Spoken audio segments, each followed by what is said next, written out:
Va ora in onda Regioniamoci sopra. Conduce Giuliano Zulin.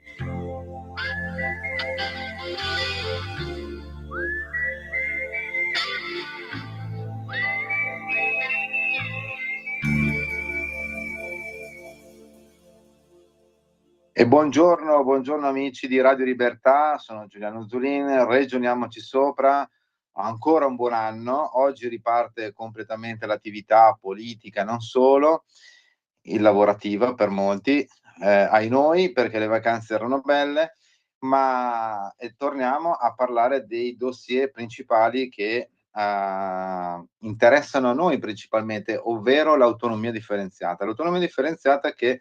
vedete ormai giorno dopo giorno viene sempre più picconata da tutte le parti per un semplice motivo, perché chiaramente dà fastidio, no? Cioè alla fine, siccome l'autonomia differenziata della legge Calderoli, in particolare quella che dovrebbe attuare il dettato costituzionale previsto agli articoli 116, 17, 18, 19 e non entriamo nel tecnicismo, dà fastidio perché metterebbe dei paletti e finalmente potremmo mettere anche i famosi puntini sulle i, cioè chi deve fare cosa e con quali soldi. Il problema che l'ultima, diciamo, accusa che viene rivolta all'autonomia è legata alla sanità. Allora, noi sappiamo tutti che la sanità soffre in questo periodo in Italia, ormai non da un giorno, ma dopo il Covid praticamente è stato un disastro. Abbiamo scoperto durante il Covid che la sanità italiana pubblica e universalistica ha dei problemi che erano derivati dal fatto che da quando entrò in carica il governo Monti e successivi governi è stato una delle voci più tagliate, tant'è che nel giro di un decennio o poco più sono stati ridotti 40 miliardi circa di meno risorse per le regioni a statuto ordinario e anche quelle a statuto speciale in parte ovviamente, per il fatto che servivano soldi da altre parti. Ma soprattutto negli ultimi 25-30 anni la sanità che è diventata di fatto regionale nella gestione ma non nella formazione delle risorse, perché sai, se io devo fare una cosa e mi danno dei soldi e ogni anno devo contrattare dei soldi e cambiano continuamente i parametri, a volte anche per calcoli politici vari, cosa viene fuori? Alla fine non viene fuori un sistema responsabile, ma viene fuori un sistema chino, dove in teoria i che avevamo poco fa continuamente e come dire, le pressioni politiche, le amicizie politiche influiscono poi, che vanno poi in teoria a beneficio o in certi casi a maleficio dei cittadini. Risultato finale, abbiamo una sanità che sulla carta è regionalizzata, ma in realtà non lo è. Quindi, dicevo prima, l'attacco che è arrivato ultimamente è quello della rivista Lancet, che è un po', tra virgolette, un po' una Bibbia, no? Per quanto riguarda il mondo sanitario, della salute mondiale, e fa questo appunto, dice: una delle principali, leggo per non sbagliare, chiaramente, debolezze del sistema sanitario italiano è la frammentazione dell'infrastruttura dei dati sanitari, cioè non esiste un sistema unificato e centralizzato per la documentazione e la condivisione delle cartelle cliniche elettroniche, dei dati ospedalieri e delle cartelle dei medici di base. Questo concetto viene ribadito dopo, sempre da Lancet nel suo articolo, perché dice: un sistema così frammentato non solo delude la politica italiana, la popolazione italiana, scusate, ma impone anche un notevole onere economico al paese. I pazienti delle regioni meridionali, che in genere hanno risorse più limitate, si recano negli ospedali del nord, meglio attrezzati per le cure, scrive Lancet. Tuttavia, a causa della mancanza di sistemi interoperabili, gli ospedali del nord spesso non riescono ad accedere alle cartelle cliniche dei pazienti, con conseguenti test diagnostici ripetuti e ritardi nelle cure. Questa duplicazione aumenta i costi e compromette i risultati per i pazienti. Allora, quelli che hanno attaccato Lancet, scusate, che avevano usato o sfruttato Lancet per dire: "Ah, adesso con l'autonomia differenziata peggiorerà ulteriormente la situazione sanitaria", forse non sono andati a leggere bene cosa ha scritto Lancet, perché Lancet dice, a proposito della famosa migrazione sanitaria, che ricordiamo costa più o meno 3,3 miliardi di euro l'anno, cioè sprechi, che io dico sempre: ma perché quei 3,3 miliardi non vengono magari investiti nei territori dove la gente può curarsi? Invece questa gente è costretta a fare la valigia, farsi 1000 chilometri con parenti e amici vari e andare in strutture appunto a 1000 chilometri di distanza, dove non si conosce niente, dove non c'è chiaramente quel conforto che può essere familiare per quanto riguarda chiaramente l'affrontare una malattia o una operazione. Ecco, ebbene 3,3 miliardi vengono spesi, quasi sprecati, in primis perché non vengono, curate le persone nel proprio territorio, in secondis per il fatto che, dice l'Anset, mancano le cartelle cliniche. Questa è una roba grave, ma è una roba grave che non deriva allora dall'autonomia, o che tra l'altro non c'è, ricordiamolo sempre, o dalla regionalizzazione fatta male, questo sicuramente,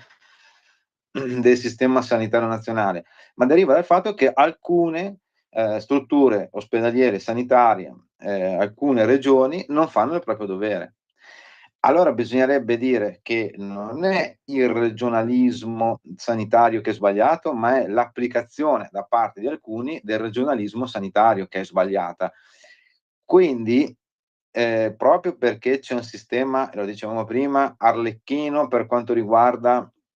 il finanziamento delle regioni e della sanità regionale, che ricordiamo continua sempre ad aumentare, perché alla fine siamo arrivati a un criterio di finanziamento che è legato alla popolazione e anche all'età, chiaramente. Per cui dopo, se andiamo a vedere, faccio un esempio, vado a vedere dei dati che sono stati diffusi dalla Fondazione Sussidiarietà, vediamo che per esempio il riparto del 2022, quindi recente, che può essere simile a quello di oggi, vediamo che il totale, per esempio, del Fondo Sanitario Nazionale, che il Ministero gira poi questi soldi alle varie regioni, vede la Lombardia 20 miliardi e 100 milioni, dove in Lombardia vivono 10 milioni di persone. La Campania, per fare un esempio, gode di 11 miliardi di finanziamenti, anche se la popolazione più o meno è un po' più bassa, no? Cioè è 5 milioni e rotti. Alla fine le risorse più o meno sono le stesse, ma i risultati sono diversi. E allora com'è? E il problema è il regionalismo, benché fatto male, lo ripetiamo, o è la, incapacità o poca, abilità nella gestione della risorsa pubblica? Perché poi alla fine, è facile dire, come quando si diceva, no, per colpa di qualcuno non si fa credito a nessuno, no? Ma non è un problema il credito, cioè, non dobbiamo usare un parametro del genere, dobbiamo andare a vedere chi sbaglia, ma come trovare una soluzione, per, responsabilizzare chi sbaglia e trovare ovviamente dei rimedi a questo sistema, fissando delle regole ben precise su chi fa cosa, perché attualmente lo sappiamo benissimo che c'è una commistione tra la gestione regionale, la gestione individuale poi delle singole aziende ospedaliere che hanno una loro autonomia, e i fondi che arrivano da Roma con delle direttive ben precise. Ecco, tutta questa commistione cosa porta? A un casino e un sistema, come dicevamo prima, arlecchino della sanità, che va soltanto a discapito dei cittadini. Cittadini che dal sud devono andare al nord per curarsi, cittadini che al nord, proprio per l'intasamento derivante dal fatto che arrivano altri cittadini dal sud, non trovano le loro cure sotto casa e quindi si accumulano ritardi, poi se a questo mettiamoci che c'è anche un aspetto di carenza di sanitario, carenza di personale medico, ma anche lì perché una regione che magari vuole, tra virgolette, investire sul proprio personale non può dare più soldi al proprio medico o al proprio infermiere? Perché? Non si capisce il perché non si crea questa concorrenza fra territori che, per esempio la Svizzera esiste più o meno dal 1200, un territorio come la Svizzera, e c'è una concorrenza fra i territori. E mi sembra che la Svizzera non sia considerato un paese di serie B, ma un paese di serie A. La Spagna, di cui abbiamo parlato molto qui a Ragioniamoci Sopra, è un paese dove si è creata anche lì concorrenza fra le varie comunidades che hanno avuto sempre più autonomia a partire da 1978, no? Ma l'autonomia che ha permesso anche una forte crescita della Spagna, che è uno adesso dei paesi attualmente che cresce di più in tutta Europa, è forse il paese che cresce di più in tutta Europa, grazie anche a questa concorrenza che fra i vari territori per avere più investimenti. Un dato che abbiamo letto in questi giorni: in Spagna c'è la crisi dell'auto, in Europa benissimo. Stellantis, che è un gruppo italo-francese, ecco, ebbene la produzione di auto è maggiore in Spagna del gruppo Stellantis che in Francia e che in Italia. Questo è un paradosso, ma deriva proprio alla base di un sistema che genera concorrenza. La concorrenza genera investimenti, voglia di fare, aumento della produttività, e quindi se io voglio attirare investimenti devo anche far star bene i cittadini e le imprese che sono nel mio territorio. Questo per ritornare al discorso della sanità, cioè che se le regioni, anche volitive, anche quelle "migliori", tra virgolette, hanno le mani legate, è ovvio che alla fine non abbiamo un miglioramento del sistema completo nazionale italiano, ma abbiamo un peggioramento anche di quelle regioni che in teoria erano fiore all'occhiello, ma lentamente vanno indietro. Perché se tieni fermo un sistema, in questo caso sanitario, ma non dà la possibilità a chi vuole correre di correre e chi invece è fermo di poter iniziare a correre, è ovvio che stiamo tutti fermi, ma il mondo va avanti e quindi andiamo indietro. Questo è il discorso, perché poi andiamo a vedere, dicevamo che l'Anset dice il sistema sanitario regionale non va bene, ma lo diceva anche per il fatto che mancano per esempio le cartelle sanitarie uniche in Italia, così si creano dei doppioni, costi, ritardi e danni ai servizi per i cittadini. L'anteprima dei LEA, livelli essenziali di assistenza, che in teoria dovrebbero essere garantiti in tutto il territorio nazionale, che sono uscite le anteprime, poi di solito vengono diffusi verso metà anno, riferiti all'anno precedente. Ecco, l'anteprima LEA del 2023 vede la Toscana, il Veneto e l'Emilia Romagna al top delle cure. Flop invece per quanto riguarda Sicilia, Calabria e Val d'Aosta. Quindi vedete che non è solo una questione a volte di nord-sud, ma proprio una questione di capacità gestionale. E peggiora in questo caso anche la Lombardia. Ma lo dicevamo il perché peggiora. Peggiora perché le risorse sono sempre quelle, uguali più o meno in tutte le regioni, perché sono fissate con dei criteri chiaramente in base alla popolazione e all'età, che sono uniformi. Quindi vuol dire che se una regione ha una sanità peggiore di un'altra, non è perché mancano gli euro, è perché c'è un problema di capacità gestionale. Poi certo, ci sono quelli che dicono: "Ma io non posso investire perché devo pagare i debiti sanitari che avevo fatto precedentemente". Sì, ma com'è che alcuni territori hanno fatto dei debiti e altri territori invece non hanno fatto dei debiti? Bisogna domandarsi 'sta roba qua. Ma dicevo appunto, vediamo, i dati nel 2023, punteggio superiore a 60, che è la soglia di sufficienza, fissata diciamo dei LEA, livelli essenziali di assistenza, vede in tutte le macro aree se le regioni con punteggio superiore alla media sono Toscana, Veneto, Emilia Romagna, Piemonte, Marche, Umbria, Provincia Autonoma di Trento, Lombardia, Friuli Venezia Giulia, Puglia, Lazio, Campania e Molise. Invece le regioni Abruzzo, Calabria e Sicilia presentano un punteggio sotto soglia nell'area della prevenzione e nell'area distrettuale. La Valle d'Aosta invece è insufficiente nell'area distrettuale e ospedaliera. E invece la provincia autonoma di Bolzano, la Liguria e la Sardegna presentano un punteggio sotto soglia per l'area della prevenzione, mentre per quanto riguarda la regione Basilicata il punteggio sotto soglia è riferito all'area distrettuale. Cioè, non so come dire, l'autonomia può solo che migliorare questa situazione, perché è una situazione dove, e vengo al tema dei soldi, dai primi anni '90 c'è stata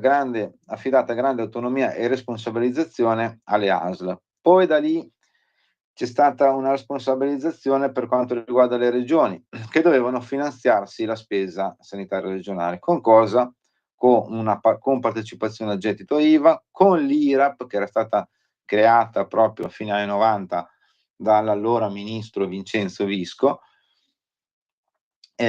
solo che e da alcune, entrate tributarie, regionali che valgono pochissimo. Poi cosa è successo? Nei vari anni l'IRAP di fatto è stata smembrata, ridotta, abolita, in qualche maniera ridimensionata. L'IVA, okay, va benissimo, quella c'è sempre, ma poi alla fine non è che son soldi che restano sul territorio, son soldi dell'IVA che vanno al Ministero delle Finanze a Roma.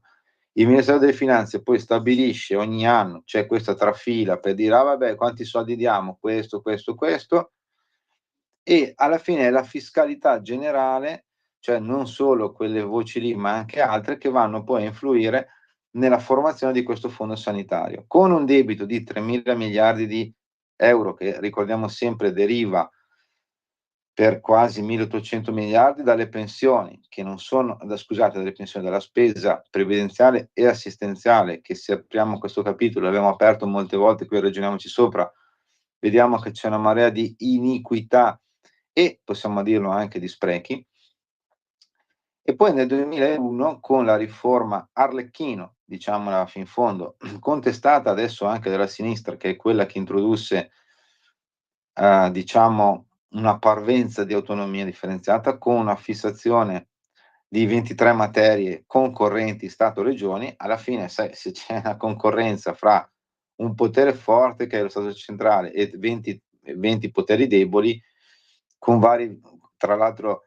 peculiarità, perché alcuno è stato speciale, alcuno no, ognuno tratta, uno ha un partito che magari un suo parlamentare tiene in piedi un governo, quindi avrà migliori risorse rispetto ad altri, cioè non entriamo in questa ginepraio politico italiano di cui noi sappiamo benissimo come funziona. E alla fine poi andiamo a vedere che, tutto si riduce, come dicevamo prima, a una trattativa che c'è ogni anno tra 20 soggetti che sono i presidenti delle regioni, che ognuno giustamente cerca di avere 1 euro in più, su criteri che cambiano continuamente in base al vento e all'aria che tira. Cioè, poi dopo, come fai a dire che il problema è l'autonomia? Come fai a dire che il problema è il regionalismo che non è stato applicato perché alla fine è stato sminchiato, diciamola fin fondo, è stato sminchiato, oppure non è stato dato seguito a alcune norme che erano state fissate proprio per il finanziamento, perché lo dicevo prima, la Spagna può fare le comunidades possono fare concorrenza perché hanno dei tributi propri che restano nel territorio e quindi vengono utilizzati cioè io ho soldi in mano, posso fare degli investimenti, invece una regione, come dire, virtuosa o non virtuosa, non ha i soldi, cioè perché vive gran parte con soldi che arrivano per la sanità, che è l'80% e passa del budget regionale, che arrivano da Roma. Poi l'altra parte delle voci, diciamo, del budget del trasporto pubblico locale, che anche in questo caso arrivano da Roma. Allora cosa serve, come dire, dare autonomia senza soldi? Cosa serve dare poteri, senza soldi? Serve invece fissare dei criteri ben precisi che non cambino anno dopo anno, mese per mese, ma che rimangano fissi, adesso non dico in eterno, perché giustamente il mondo si evolve e deve essere, cambiato, ma deve essere, non so, ogni 5 anni che c'è una revisione, ogni 10, cioè non può essere che ogni mese, ogni anno c'è una trattativa, una polemica politica che poi alla fine cosa succede? Non porti niente per il bene dei cittadini, anzi peggiori i servizi e crei allora sì le disparità territoriali, perché è ovvio che se in una regione invece di pensare a far del bene, perché tanto non ci sono, come dire, sanzioni per chi fa male, nemmeno politiche, perché tanto alla fine finisce tutto nel calderone di Roma, è ovvio che poi, come dire, uno va a dire che il regionalismo è sbagliato, ma questo regionalismo sbagliato è quello che è figlio dei provvedimenti e delle riforme volute dai governi di centrosinistra sui fine degli anni '90 e poi modificate, nel 2011 e soprattutto, hanno lasciato i poteri ma hanno tolto i soldi da Mario Monti in poi. Per cui alla fine, non so bene, dove vogliano arrivare quelli che sono contro l'autonomia, ma una cosa è certa: se non avviene un cambiamento che porti veramente all'introduzione di un'autonomia differenziata, tra i vari territori, lo ripetiamo sempre, per lasciar correre chi vuol correre e per far iniziare a correre chi per ora è fermo, chiaramente le disuguaglianze aumenteranno. Quindi non è che le disuguaglianze non aumentano con l'autonomia, aumentano con lo status quo, cioè con quello che abbiamo adesso. E, se vogliamo andare sulla cronaca spiccia, ma che fa anche un po' tristezza parlarne, ma ne parliamo perché bisogna sempre ricordare tutto, qui a Ragioniamoci Sopra vogliamo avere tutti gli elementi per poi fare le nostre analisi. C'è stata polemica in questi giorni perché alla regione siciliana autonoma, che anche lì, parentesi, è autonoma solo sulla carta, perché poi alla fine non ha attributi propri, perché ogni anno tratta con Roma delle risorse, per cui anche lì inutile poi dire che è una regione autonoma che se poi non ha le risorse. Tuttavia ci sono stati questi 100 milioni nella finanziaria regionale della regione siciliana che ha affidati senza bandi e i giornali hanno scritto che sono stati affidati vari collegi degli amici, dei politici, quella. Ora io non so se è così, ho letto solo il titolo, ma siccome è un titolo che abbiamo letto forse la prima volta 40 anni fa, poi l'abbiamo riletto 30 anni fa, 20, 10 l'anno scorso e anche oggi, per cui non è che ti invoglia a leggerlo, ma ti dà comunque quest'idea che, uhm, se in teoria è una regione autonoma,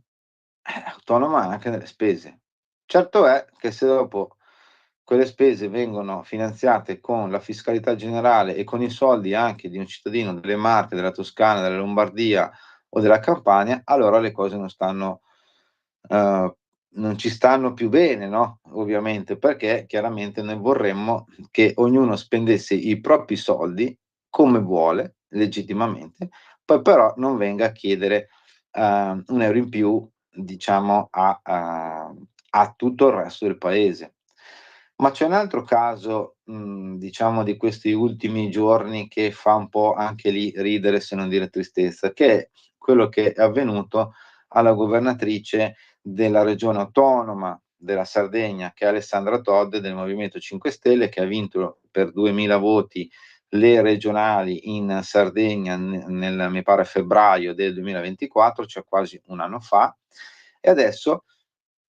dopo appunto 10 mesi dall'elezione, o oltre 10 mesi dall'elezione, si scopre che avrebbe, violato, secondo l'accuse, secondo la corte, diciamo c'è un pezzo di carta, avrebbe violato le regole, elettorali, diciamo sulla rendicontazione delle spese elettorali. Allora, anche qui, diciamo la persona che, è la più acerrima nemica dell'autonomia differenziata è sempre stata finora la presidente della regione autonoma della Sardegna, Alessandra Todde, perché lei diceva che non voleva perdere diciamo delle peculiarità di autonomia per cederle ad altri. Anche qui, diciamo un discorso un po' triste, no, se fatto soprattutto da persone che si definiscono progressisti e in certi casi anche solidaristici, no, perché se ci sono dei territori come, per esempio penso al Veneto, ma anche la Lombardia, dove dei cittadini si sono recati alle urne per un referendum consultivo, più o meno 6 milioni di persone nell'ottobre del 2017, per chiedere di avere maggiore autonomia in base a quello che c'è scritto anche nella Costituzione, non vedo perché non possano averla, no, cioè perché alla fine non è che se sei di un territorio non devi aiutare un altro. Per non parlare del fatto che la Regione Autonoma Sardegna, ha sfruttato la sua autonomia per bloccare per 18 mesi qualsiasi nuovo intervento di, ehm, costruzione di impianti di energie rinnovabili, perché c'è una forte opposizione a questi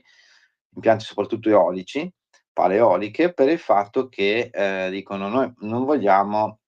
stretta, diciamola fin fondo, come dire, essere sfruttati dal territorio nazionale, dalla penisola per la nostra produzione, magari rovinando il paesaggio." Anche qui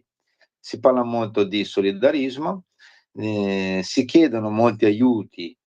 in particolare la Regione Sardegna, che li merita tutti assolutamente, però poi se, un altro territorio chiede a sua volta aiuti, in questo caso di avere una maggiore autonomia, gli si dice di no, anzi si va a fare un ricorso alla Corte Costituzionale per bloccare